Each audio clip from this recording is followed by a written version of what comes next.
What makes a bisque different from any other soup? You may be asking, Jonathan, aren't they all the same? No.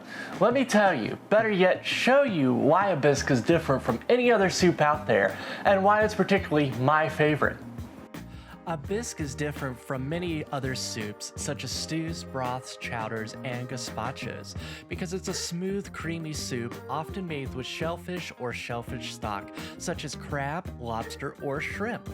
So today, we'll be making a tomato and bacon bisque. This will incorporate both of what we talked about what makes a bisque and an all-time classic. So let's get started.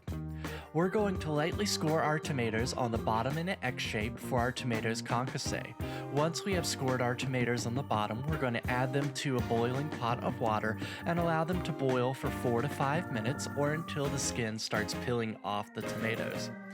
Once the tomatoes are starting to peel off, we're going to bring them out and place them into an ice bath and allow them to cool down so we can peel the skins off. Once we have peeled the tomatoes, we're going to cut them in half and rip the guts out of them, making sure that all the guts are out of the tomatoes, cleaning every one of the seeds out, and making sure that it is clean. While we clean our tomatoes, have you thought about subscribing? Most definitely subscribe to this channel and share it with your friends and family for more beautiful recipes, and leave a like so I then know that you're loving these recipes. But as you can see here, the tomato is quite cleaned.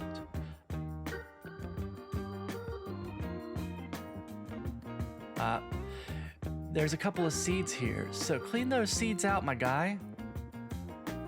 There we go. Alright, now it's clean, and that's what we want. After we've cleaned our tomatoes, we're going to chop up our onion, 2 to 3 carrots, 6 cloves of garlic, and 3 stalks of celery. A rough chop is fine since everything will be sauteed together and pureed. After that, we're going to chop a half pound of bacon up and place it into a cold pot over medium-high heat to render out all the bacon fat. Once the bacon has rendered to our desired crunchiness, we'll take it out. Make sure that the bacon is crunchy because no one likes limp meat. We're going to leave the grease in there to be used for sauteing our vegetables. Give that a good stir and make sure that the bacon grease is coating all of our vegetables. Let it cook for about 3 to 4 minutes or until the carrots are soft. And don't forget to season your vegetables before adding our chopped peeled tomatoes to the pot. Our tomatoes will then take another 3 to 4 minutes to cook down a bit. Next, we're going to add a tablespoon of our tomato paste and stir that in so that it gives a soup a more of a deep red color. Now, let's add a cup of our lobster broth and allow that to come up to a boil and reduce it by half to allow for the lobster flavor to come out. Once we've done that, we're going to add a tablespoon of olive oil and a tablespoon of flour and give that a good mix. Make sure that all of the flour is incorporated into the bisque so that we don't have any chunks of flour left over. Once we have done that, we're going to add a quart of room temperature heavy whipping cream to our pot as well. The reason for it to be room temperature is because adding cold cream to our pot will curdle and cause our bisque to be nasty. But we'll give that a good stir as well and make sure everything is incorporated well into our bisque. Next, we're going to blend our bisque together until you have a soup that is smooth, rich, and thick. You can either use an immersion blender or a regular blender, making sure that you are very careful with it. Now that the bisque is all blended, we're going to add our chopped basil and tarragon to our pot. This is about a tablespoon of each of the basil and tarragon.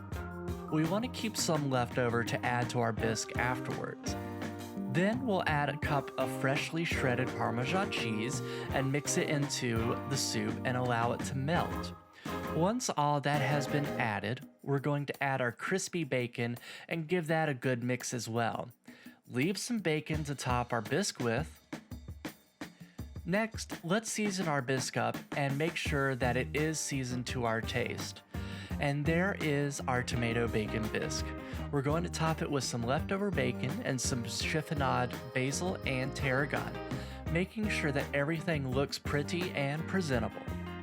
If you like this recipe, most definitely subscribe, share with your family and friends, and leave a like.